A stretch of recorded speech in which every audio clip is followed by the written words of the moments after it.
Hello guys, this is your friend and we are back with a new fanfic. What if Naruto was born with an Angal bloodline? Part 14. And if you enjoy this fanfic then please press the like button and subscribe to my channel for more fanfic like this and comment for next part. And now let's start the fanfic. Naruto entered his apartment with a small smile on his face although it was well hidden in the darkness. He took off his clothes and prepared to get some good rest but he stopped when he discovered something that he missed. He looked at the picture of his parents closely and noticed something was off. On the far left corner on the bottom of the frame was a slip of paper that must have missed his eyes up until now, which was confusing since he never missed a thing in his life. He picked up the slip and unraveled it to reveal what looked like a blood seal. After biting his thumb and wiping the blood over the seal, a puff of smoke rose from the seal and out came a scroll. He then opened it and saw that it was in his father's handwriting, so he began to read what his father left him this time. Dear Naruto, if you are reading this then that means you saw the slip and are hopefully at the right age of 15 but who knows at this point. Now what I wanted to do with this letter was inform you that over the years, my village and clan have built some animosity towards each and as such I ask the following to issue an arranged marriage between you and several others. 3 of them are from Konoha and 2 others are from outside the village so that we may instill further peace between each other, one of which is greatly needed as for years we have been working an alliance agreement between each other and the only way to do it was by marriage. As such you are engaged to the princess of the Hyuga clan, the princess of the Tenshin clan, and the princess of the Inuzuka clan. You are also engaged to Wind Countries, princess of Wind and Snow Countries, princess of Snow. I hope that you aren't too mad at me but look on the bright side. Well, there is no bright side to this but it must be completed or else it will result in a war. Goodbye my son and hope you make plenty of children. Bye. Naruto looked at the note with his eyebrow twitching, as Minato drew a picture of him frowning with 5 smiling women by his side along with a ball and chain attached to his ankle with the words, "Game over," written under the picture. I hate you so much right now father that I'm almost tempted to try to resurrect you just to kill you again. He thought before placing the note on table and climbed into his bed to drift off into sleep. He would deal with this in the morning. And done and done. There go and that marks the end of another one, so I hope you guys are happy about the new update. Now I know that some of you feel like I rushed Kurenai into liking Naruto but in all truth, she already had an attraction to him and since they spent a lot of time together her feelings grew.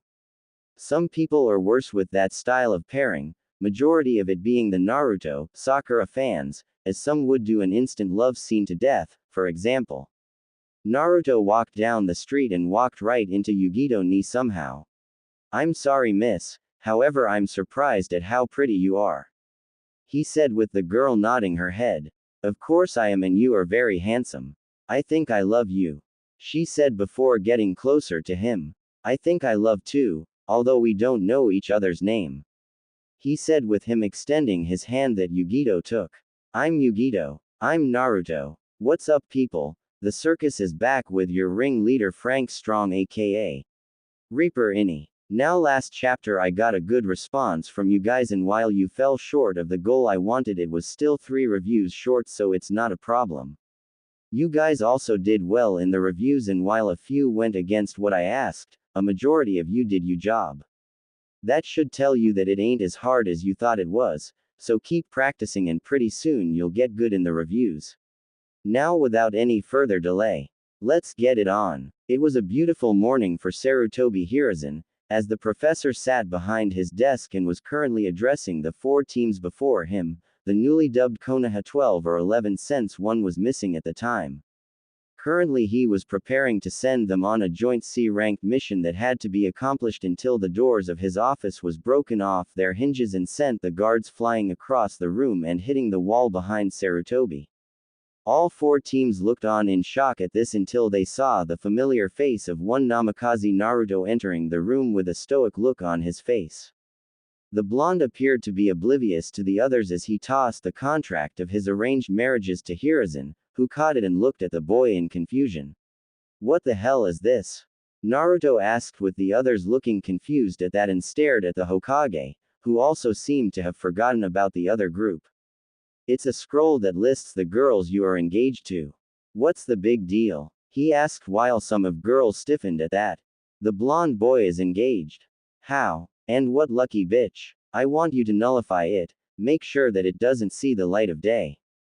Naruto said with the same girls now looking towards the blonde in disbelief. Why did he sound so angry about getting married?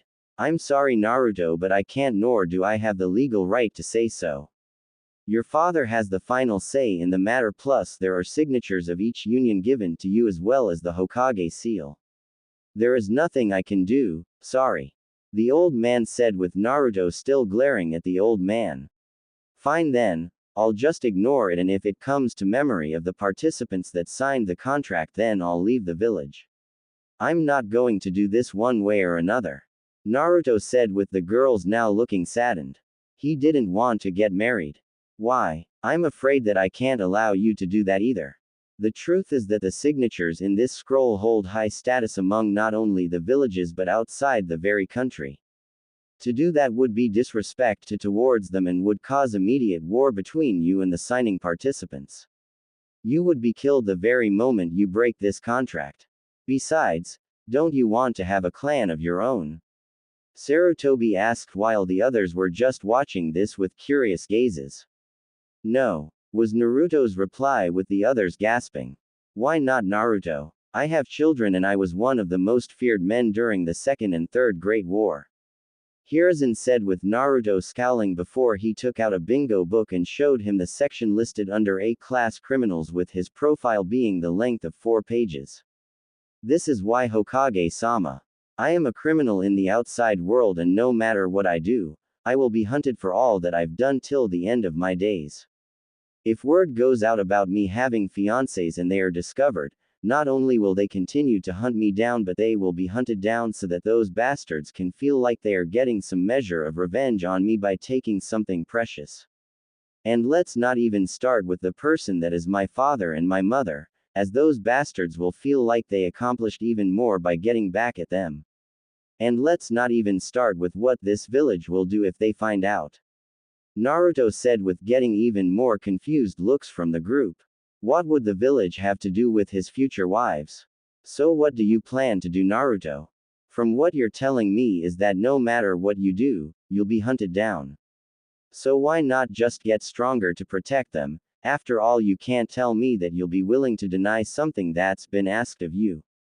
Hiruzen said with Naruto scowling at him, knowing that his surrogate grandfather knew him the best out of anyone in the village. Fine Hokage-sama, but I tell them when I'm ready to do it.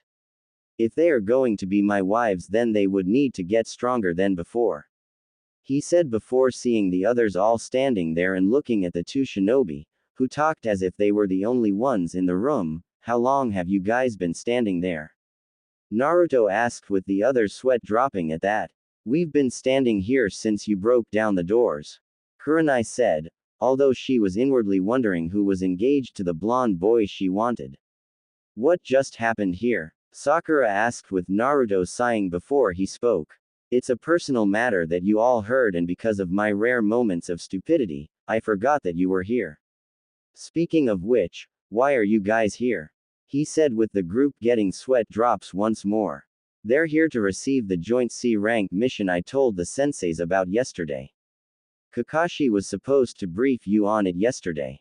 He said, sending a small glare at the masked man, who was currently letting out a small embarrassed laugh while scratching his head. Actually, I thought it would have been easier to just bring them here so that way they can be briefed on the mission. He said with Naruto sighing and muttering under his breath, useless sensei, which made Kakashi's eyes widen slightly before they narrowed towards him. What did you say, Naruto? I said you're a useless sensei. Are you deaf in one ear like you are in one eye? Naruto asked with the others snickering until Kakashi sent them a quick glare before he looked towards Naruto. I don't appreciate that, Naruto, as I am the Junin leader of Genin Cell 7. A team that you are a member of. He said with Naruto snorting. Don't insult me with such foolishness as that. I know true teammates, and those two aren't even smart enough to tell that I have yet to come to one of the supposed team meetings. He said, with Sakura adding in her 2 cents to the matter at hand. But I've seen you come to every team meeting since the day we became a team, so how can you say that you've never been to one? She said, with Naruto snorting before he created a shadow clone in front of them. There's a funny thing about the shadow clone jutsu that I can't help but love about it. It allows you to retain the memories of the clones that you summoned and trained with, thus allowing you to be in two places at once. So say if I were to try to learn a new jutsu, or create a new attack, or go to a team meeting filled with a pathetic from the Haruno clan, an arrogant weakling hailing from the Uchiha clan, and a perverted tardy sensei from the Hitaki clan. You see, its usefulness is non-deteriorating. Naruto said, with the other Junin snickering at that, but Kakashi wasn't finished. But you're supposed to be bonding with them and helping them as well. Don't you remember what I told you or your clone the second day we trained? Those who breaks the rules are trash, but those that abandon their teammates are worse than trash. Is that what you are trying to tell me, that you're worse than trash?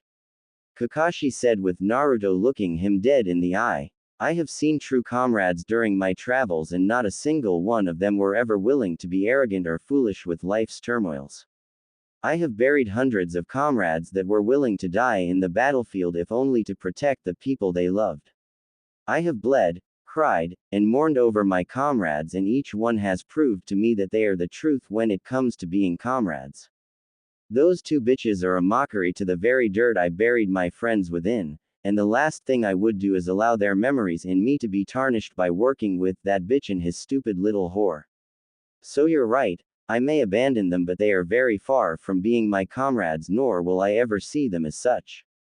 They are worthless compared to the true trash that I've killed, but at least they were able to earn my respect. They have yet to even earn the right to know past my name, something that their teams have. He said, pointing to the other Junin. So I'm sorry if I miss your pathetic lessons on shit that I already know, or miss a goddamn D rank in pulling ing weeds. I don't have time for bullshit, as I have things to do, people to train, and training that needs to be done. Unlike you, I value time. He finished his rant with the other Junin, as well as the Hokage, looking at him with their mouths agape. Kakashi only stared at the blonde boy, unable to respond or even comment on that. And the winner is, the Kit. Kyuubi said, proud of his vessel for keeping his, don't give a shit, attitude intact. Hiruzen then shook his head before he addressed the Junin in his room. Anyway, you are to be at the front gate in 2 hours. Dismissed. He said, with Naruto leaving in a whirl of feathers before anyone could ask him another question. The others nodded their heads before they walked out of the room in order to prepare for the upcoming mission. 3 hours later, Naruto could now be seen walking on the dirt road with Team 7, 8, 9, and 10 following closely behind, with their client currently being surrounded by the other genin, with Naruto in the very front and the 4 Junin at the very back. They were currently discussing the mission at hand amongst their genin, and also discussing how their students' progression has been going since the day that they were brought together, something that Kakashi couldn't truly participate in since he hasn't done much for them. But that didn't stop them from discussing their students before going to Kakashi's strongest student, Naruto. So tell me, eternal rival, what youthful lessons have you passed on to young Naruto? Guy asked, with Kakashi scratching his head sheepishly. I haven't actually taught them anything yet. He said, with others looking at him in surprise. What? Kakashi, you were supposed to train from the very moment they became teammates. You mean to say that you allowed them to go 2 months without learning more in their career? Asuma said, knowing full well that he started their training from day one, although Naruto did a little majority of the work that he did, but the Sarutobi clan member could at least say that he did something. Yeah, Kakashi, I've been focusing on their chakra control and chakra output right now before moving on to the next step. You mean to tell me that they are still on the same level as they were when you first got them? Kurenai asked, although she knew that they would have never gotten this strong if it wasn't for Naruto, and she also knew that it was thanks to him that she wouldn't be considered the weakest Junin in the group. The truth is that they hold no form of teamwork at all, even up to this point.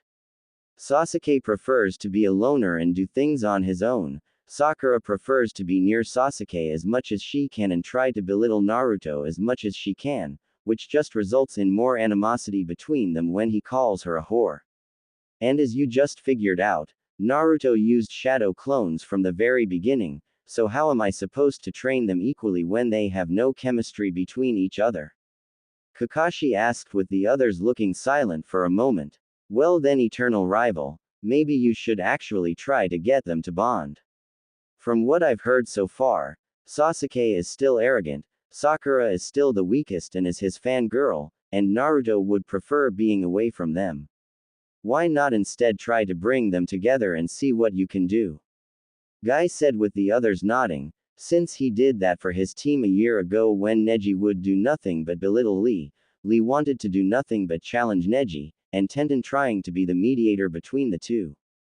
But ever since Naruto gave them a visit, they were doing far better as a team than they have ever done a year ago, and it made Guy's heart swell up with pride for his team. Well, it's not that easy, Guy. Those three could possibly be the worst team that I've ever trained, with Naruto being Team 7 at this point. Kakashi said, as he hadn't received a headache this big since Obito was his teammate. Well, Kakashi, you're just going to have to try since our teams are already a step ahead of them in every department besides Naruto, as he's light years ahead of them. Asuma said with Kakashi giving him a confused look. How do you know Naruto? Have you talked to him? He's been helping our teams with their training since we got them. He's even changed Ino and Hinata's lives for the better after they first met. I think they have a thing for him. Asuma said since he and Kurenai have been like siblings since they were kids and told each other everything. I think Tenten has feelings for him as well, but she won't admit to it for some reason. Guy said with Kurenai silently cursing at that, and knew that she would have to make a move sooner if she wanted to get the blonde boy first. Kakashi just stared at the group of Junin for a moment before he looked towards the back of Naruto. Who are you, Naruto? 3 hours later, Naruto currently sat on the roof of a building within the village that they were currently staying in. After bringing the client home to his family, they thanked them for what they did and offered to let them stay for the night, since it would be dangerous to walk out at night. They accepted the offer, and the end result was the girls sharing one room and the guys sharing the living room.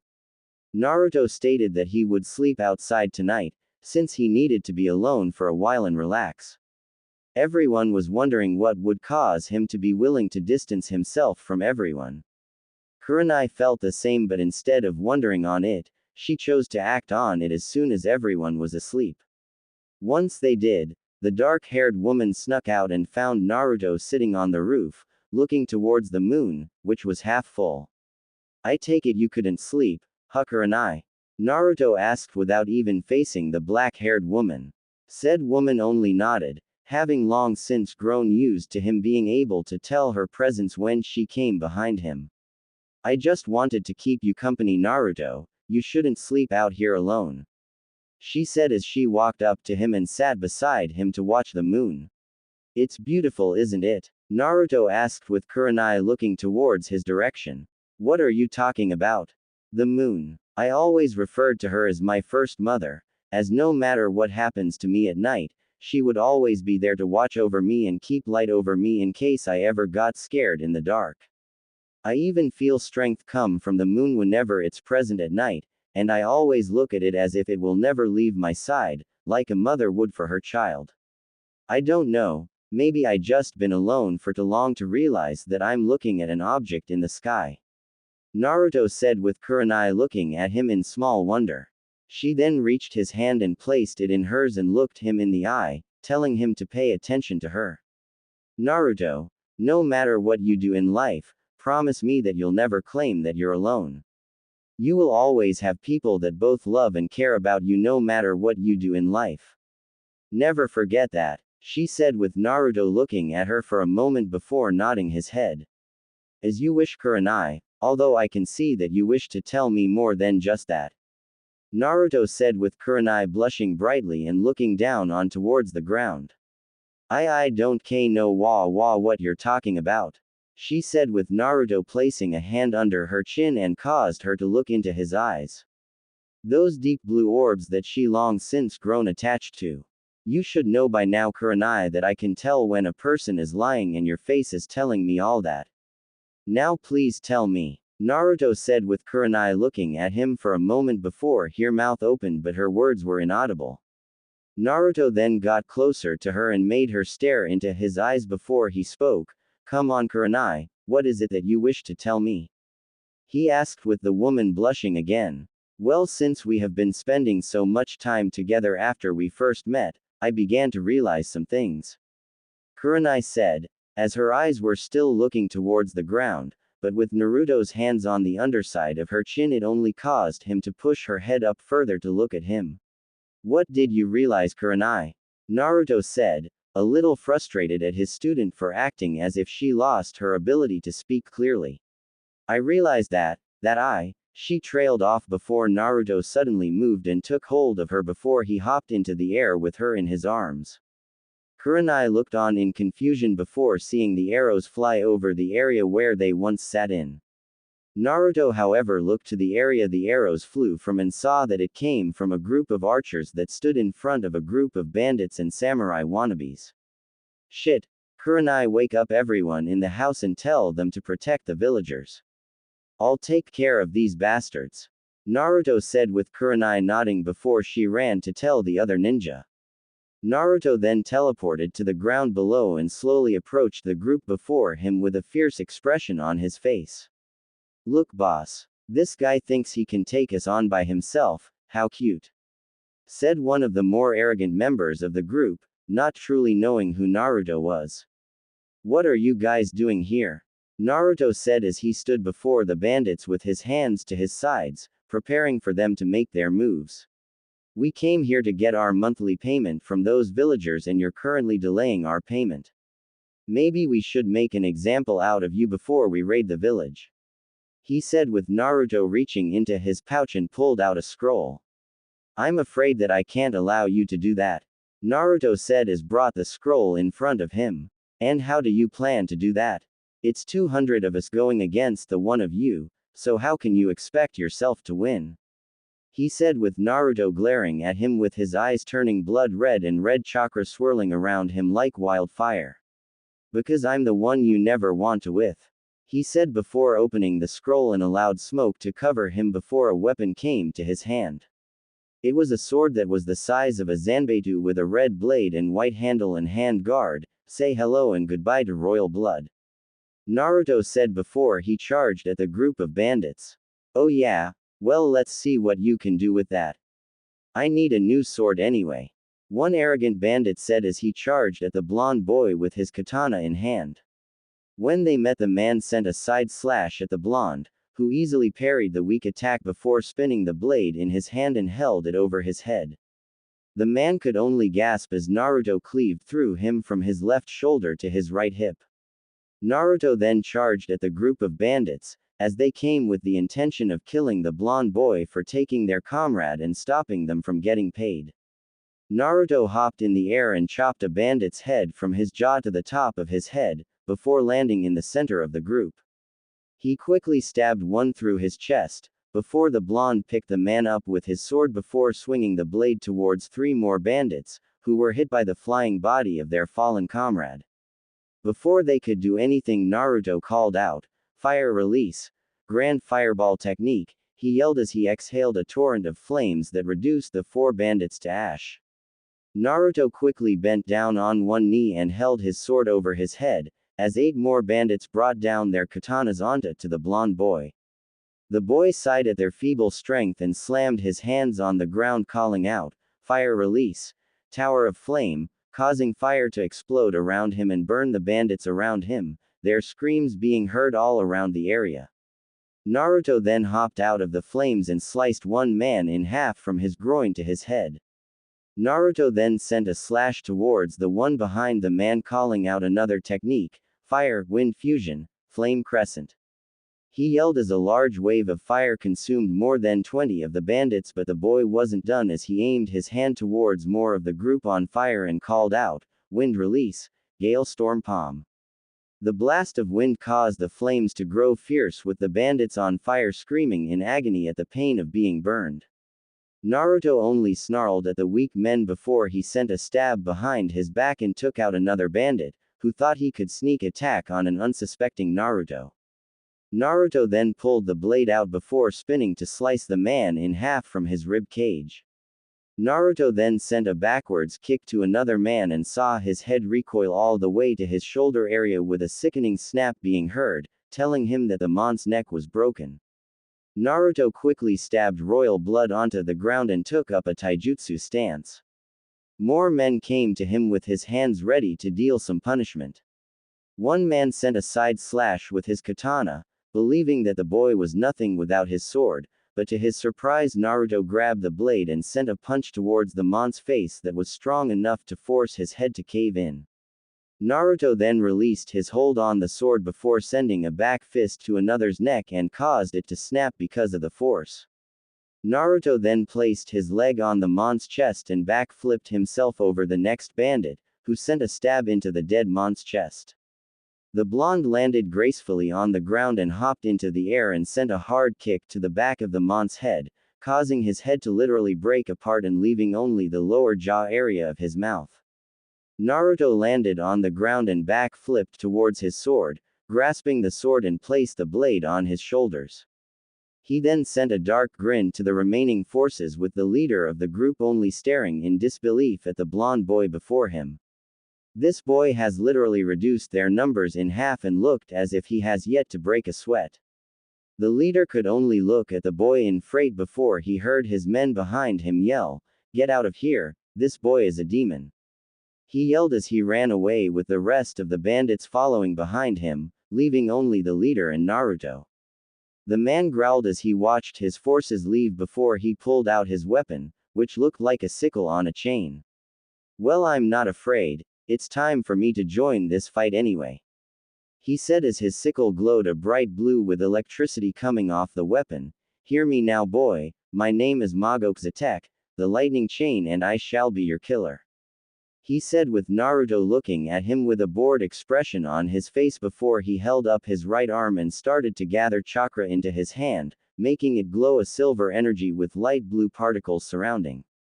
"I've been dying to use this technique for a while, and in good timing too, as I just came up with a name for it," Naruto said, with the leader of the group sending his sickle at Naruto. The blonde didn't even let it faze him and took the blade from the air and pulled the man to his location. The leader gasped when Naruto grabbed his weapon without feeling the electricity course through his body, and was even further shocked when Naruto pulled him in with inhuman strength. When he was near the blonde, the boy drove his glowing fist into the man's stomach, calling out, "Hoshikuzu Ryu Zakobushi, Stardust Dragon Fist." The two fighters were soon surrounded by a dome of silver, with the image of a dragon circling the dome before it roared loudly and caused the dome to burst into silver particles that floated in the air before it vanished. When the particles vanished, all that was left behind was Naruto and the man called Magokuzatek's weapon on the ground, the body being reduced to nothingness. Naruto then picked up the weapon and inspected it before he sent some of his lightning chakra into the weapon. He watched as it glowed a light blue color and the electrical current that flowed through the weapon. The blonde then sent the weapon towards a boulder that was sliced in half by the blade. The blonde then caught the sickle and quickly wrapped the chain around his body before placing royal blood on his shoulders. "Another memento to add to the collection," Naruto said as he ran to the village, since he knew that he didn't kill all the bandits. Meanwhile, Naruto was correct on that thought, as a group of bandits did escape from his unmerciful onslaught towards their comrades and were currently trying to find the villagers to get their money, having no clue on what happened to their comrades or the leader for that matter. All they knew was that they had a job to do and they were going to fulfill it. "Damn it, where are the others? They should have taken care of that blonde kid already and joined us," said one of the bandits, who was growing frustrated with the current situation at hand. The villagers were nowhere to be found, almost as if they skipped town long ago, but if that was the case they would have seen them leave. So the question now, what the hell is going on? Looking for us? asked the voice of Kakashi as he and the other Junin stood before the group of bandits. Who the hell are you?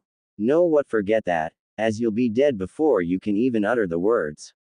He said as the bandits each drew swords and held them in hand. Kakashi laughed slightly as he drew a kunai from his pouch on his legs, along Asuma drawing his trench knives, Guy getting into his lotus fist stance, and Kurenai simply taking out a scroll containing her sword. It was time to see if all the training paid off for her.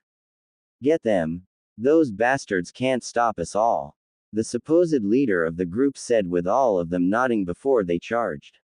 Kakashi, Asuma, and Guy all ready to attack before Kurenai interrupted them by the opening of his scroll. The three Junin turned to find Kurenai drawing a long Nodaichi sword with a red handle and silver hand guard. The woman took hold of the sword before she stepped in front of the group. Don't worry, let me get them, she said before holding the sword in front of her body with critical eyes. The image of a phoenix appeared behind her, screeching loudly before it fused with her sword and caused the blade to form twin phoenix wings that flapped in the air. Kurenai then charged at the group of shinobi with a burst of speed that none of the Junin ever thought she held, and sent a kick to the bandit in front of her. The man caught the foot and was prepared to subdue the black-haired woman so that he could rape her later, but was soon surprised when Kurenai spun in his hand and sent a kick to his head.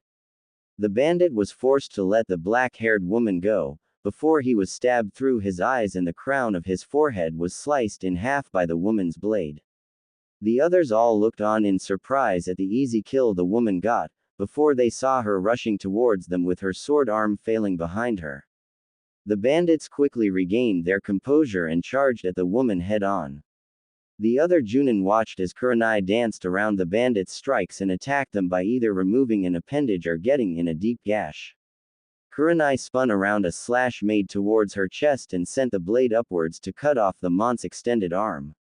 He cried out in pain, as he grabbed the wound, but he no longer had that to worry about, as Kurenai quickly sliced the mont's throat area.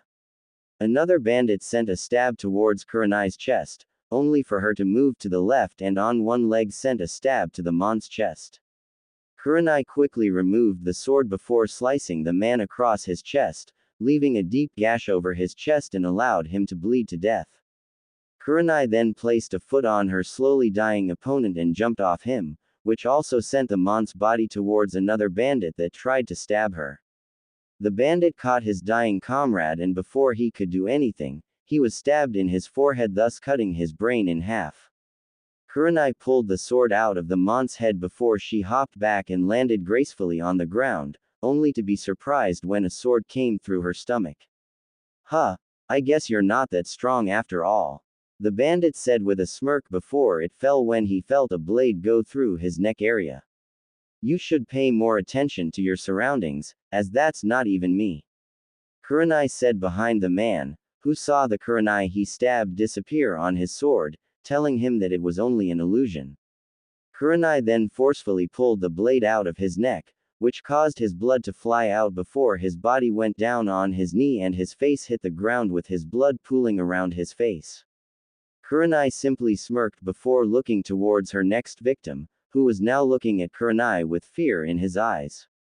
No yo, you stay away from me, you crazy bitch, he said before his arm was cut off by Kurenai, who took that moment to perform her first technique within her clan's style. Phoenix Rage style. Dance of ribbons. She called out as the image of 6 ribbons appeared on her sword. Kurenai then performed 5 strikes onto the man's body, which left the shape of a star across his chest. Kurenai then brought her sword back into a stabbing position, which caused the ribbons to react and surrounded the sword like a drill. Kurenai then sent the sword to the very center of the star, which caused the blood to explode through the mont's back. As he fell over dead, Kurenai then looked towards the last remaining bandit who was currently shaking in fear of the black-haired woman. What's going on here? You're not supposed to be this strong, as we had the numbers, so how can you defeat us so easily? He asked before something whizzed past his head. Everyone looked on in surprise, as the weapon appeared to be some kind of sharp sickle on a chain. Before they could say anything, The blade soon flew backwards and looped off the bandit's head in one motion, with the blade flying in the air and landing in the hands of one Namikaze Naruto.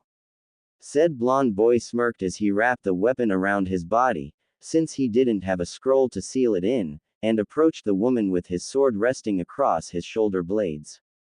The boy approached his student and stood before her with a smirk on his face. Good job, Kurenai, you're well on your way to mastering that style. Naruto said, with the Junin nodding before they turned to face the others, who were staring in disbelief at Kurenai. Kurenai, since when can you use a sword? The last I checked you only used illusion. Asuma said, with Kurenai blushing as she looked down to the ground. I've been taking lessons on Kenjutsu. She said, with another question coming up. Since when? About 2 months ago. Who's been teaching you? Hayate is the only sword master in Konoha, and I know that those attacks you used didn't come from him. Kakashi said, as he never seen anything like that before and nearly cursed at himself for not bringing out his Sharingan to copy the style she used. He could see that it wasn't big on straight attacks, but worked on dodging then striking motions and techniques. Almost like a bird somewhat. I have been teaching her. Naruto said, with the others looking surprised by that. You've been training her, Asuma said in a shocked expression. So shocked that he failed to notice the cigarette leave his hand and could only stare at the blonde boy with shock. You were able to teach her how to do all that? He asked, with Naruto nodding before the boy held up his hand.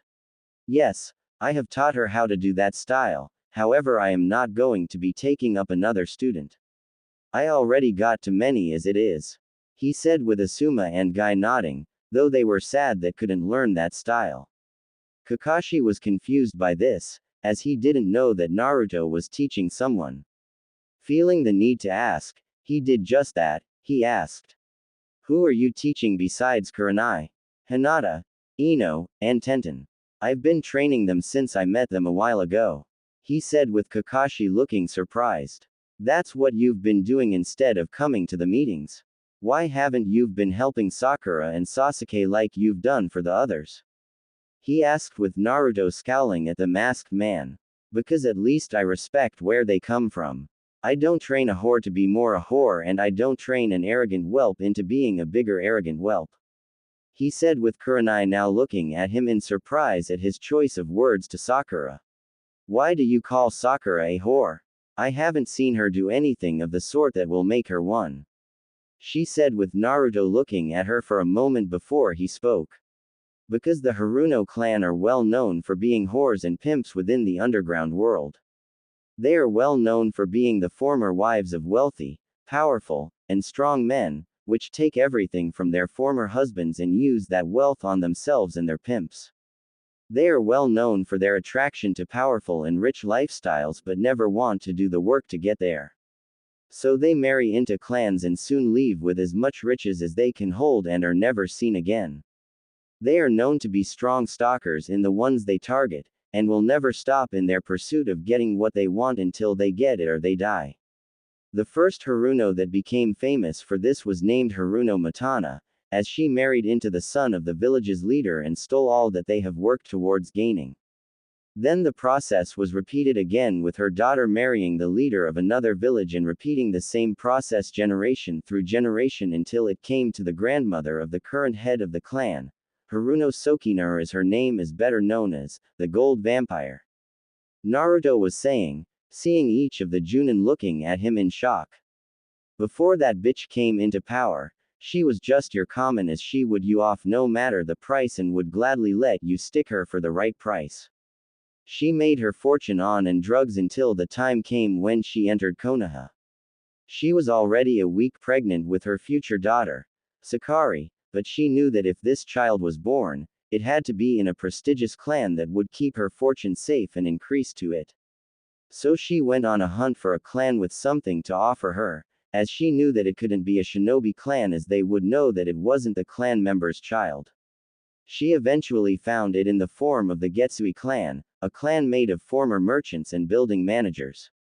She had with the current clan head at that time and the results were instantaneous. She told him that she was pregnant and that she would tell everyone if he didn't take care of her. She basically blackmailed him with a baby that wasn't even his, but he knew that he could not question it since people like to take the woman's side without all the facts. As such, he married her and she was able to convince him to change the clan name into her last name, the Haruno. It was thanks to her fortune of being a whore over the years and with it being added into the clan's accounts, the clan believed that they had nothing to lose in terms of name change. Well, they soon found out how wrong they were, as Sokina soon banished all the original Getsui members from the Haruno clan, since the man basically handed her deets of his clan. She then invited all of her brothers and sisters, who were former pimps and prostitutes, and as such, the Haruno clan was born. A clan filled with and pimps that proudly proclaim what they did. As for how they got a seat on the village's council was another thing that the woman did, as I think she probably slept with one of the elders or a fellow civilian council member that gave her a good word and let her get a seat. He said with the four Junin staring at him in shock. So as you can see, all that clan has ever done was sleep their way to power and Sakura is going to just continue the process, which is why her attraction to Sasuke is so high. She's not attracted to him as a person, just to him for his power and clan status. Status that she would gladly sleep her way to get to if it meant more prestige among the village, plus the honor of being the Uchiha's wife would only make it the sweeter, plus being the mother of Sasuke's child. So tell me, am I wrong for calling her a whore? He asked with everyone looking shocked by what the boy said. They heard of the term, dirty bitch, but that damn near made them the very definition. It wasn't uncommon for someone to sleep their way to power, but to sleep your way into becoming a political clan within the village. That shit was insane. But wait, couldn't she change the way her clan operates? Kakashi asked with Naruto shaking his head. The clan's ways are practically genetic, with that attraction to power set in stone. If my full clan name was ever to be revealed as well as who my parents were, what do you think would happen? He asked more towards Kurenai, since she knew who his parents were. Then the Haruno would look at you and not Sasuke. Kurenai said with the others also looking confused. What does your clan name has to do with Sakura? Kakashi asked with Naruto shaking his head. I'm sorry but you haven't earned that right yet Hataki-san, although I believe that the time will come when I do tell you. He said before ushering the group to head back to the area that the others were currently residing. He needed to give them their next lesson. Back to Konoha. Hiruzen sat in his desk with a firm look on his face, as three members of the Konoha council stood before him with firm looks on their faces. They were called here by the old man after being told that it was of the utmost importance seeing as how it involved their daughters. One of them was Hyuga Hiyashi, wearing his normal Hyuga cold face, with Inuzuka Sume also standing by with calmer expression, and the last one being a tall well-built man with light brown hair and black eyes. His name is Tenshin Hiroshi, the current head of the Tenshin clan and father to Tenshin Tenten. Okay everyone, I'm glad you're here for this meeting as something important just came by me that needs to be addressed. He said before he brought out the scroll that marked the marriages that connect to Naruto. The blonde forgot to take it back, but he felt that it was needed to be addressed to the family to let them know what his intentions were.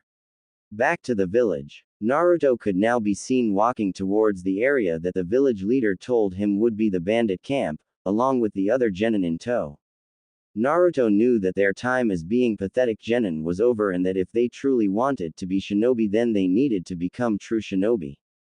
When he saw the cliff overlooking the bandit camp, Naruto turned around and set a serious gaze on the four teams before him. He knew that while teams 8, 9, and 10 have grown stronger since they have been learning from him, they still held that feeling of resistance to become true shinobi. Sasuke and Sakura were also here to gain that same lesson, as while they weren't on his favorite list but he also knew that they need this as well. Sasuke wanted to kill his brother but to do that he needed to handle the idea of killing with ease and not fall in love with the idea. Sakura also needed to get out of her little fantasy world and become a true shinobi, and in order for that to happen, she needed to get her first kill. They all needed their first kill and after today, they would be on their way to becoming true shinobi. Okay guys, it's time for your next lesson, he said with teams 8, 9, and 10 becoming serious as well while Sakura and Sasuke looked confused. Next lesson, what do you mean by that? Sakura asked with Naruto answering. The next lesson that I will be teaching, or in your case, the first thing I teach you. You two are included in this Uchiha. Naruto said with the Uchiha air, now looking towards the blonde in confusion. Now as you all know, I'm about as far from being normal as I can get, but what I do have in replacement of normality is knowledge of the world we now live in. Naruto said as he took out 11 kunai and tossed them to each of the genin before him.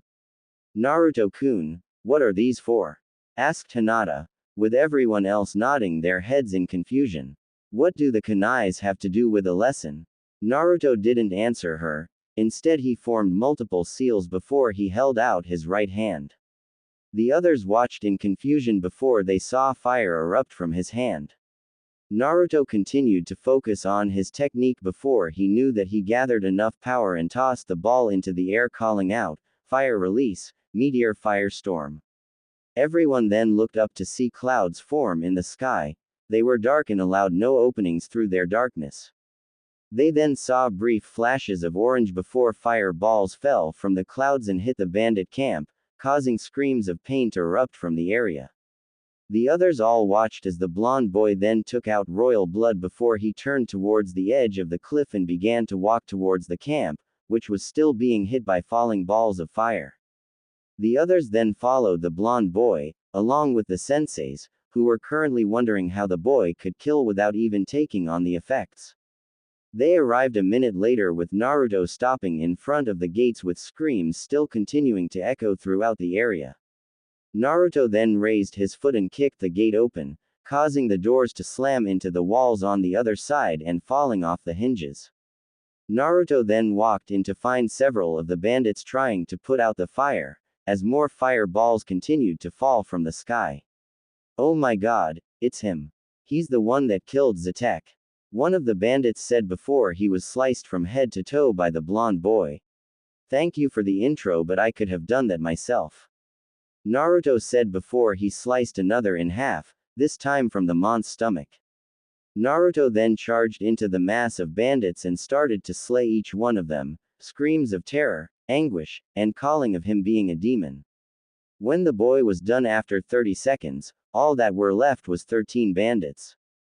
Each one was tied to a post by his chakra, so no matter what they did, they were never going to break free.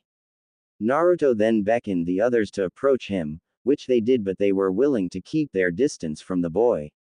They never saw someone act so relentless in killing people, and while they knew Naruto was different in terms of strength and personality, it still scared them. I can understand that you are reluctant towards being around me, and I can understand that, however, in time you will grow used to seeing other people kill. Naruto said before he pulled out a kunai and held the blade in his right hand. Now then onto my next lesson, which is on the kunai. As you all know, this weapon is merely a sophisticated knife that shinobi use in case they do not know swordsmanship. However, this weapon can also double as a quick assassination weapon, like so. He demonstrated by holding the blade in a reverse grip before stabbing one of the bandits between the eyes, without even looking.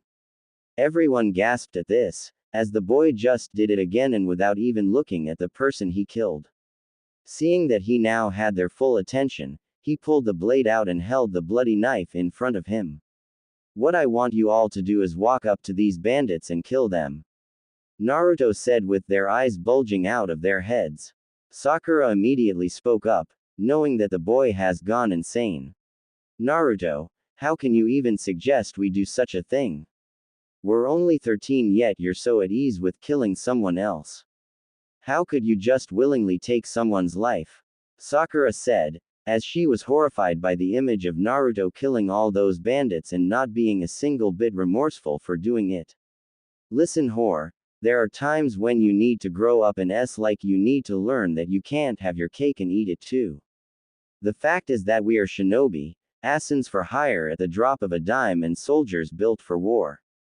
The truth is that your little fantasy of our world is going to be the death of you, and I'm letting a whore get me killed for saving said whore. he said with Sakura now being close to tears again. Shut up. Stop calling me a whore. I'm not a whore, damn it. She yelled with everyone now looking at Naruto with confusion. Why was he calling Sakura a whore? Naruto however refused to let up. Oh yes, you are a whore and you love being a whore. You and I both know that when you get your first chance, you'll quit being a shinobi and forever walk around Konoha as the you are. You'll have cum leaking from all 3 holes and you'll love every minute of it, while the real shinobi take the world by storm. He said with Sakura tears continuing to flow along with her anger. I said shut up. I am not a whore, I am a kunoichi and you will show me respect. She said with Naruto scoffing. Please, I don't respect whores as much I detest weaklings. Face the facts and accept whom you are, eh? Naruto said, while smirking inwardly. He then got the reaction he wanted and saw Sakura take hold of the kunai in both hands and charged at him with the knife held in a stabbing position. I said shut up, she said as she neared him and sent her stab forward and felt the knife enter flesh. She then saw that she stabbed into the body of one of the bandits, the knife going into his heart and caused his death the second it hit his heart. The girl stared at the blood falling off the knife, while Naruto smirked at her with his hold on the mon's neck releasing. Sakura didn't see him grab the bandit beside him and placed him in front of the pink-haired girl's position, so in a sense she did what he asked her to do. Sakura could only stare at the body of the man that she unintentionally killed and felt the bile in her stomach come up, but that soon stopped when Naruto placed a hand on her shoulder.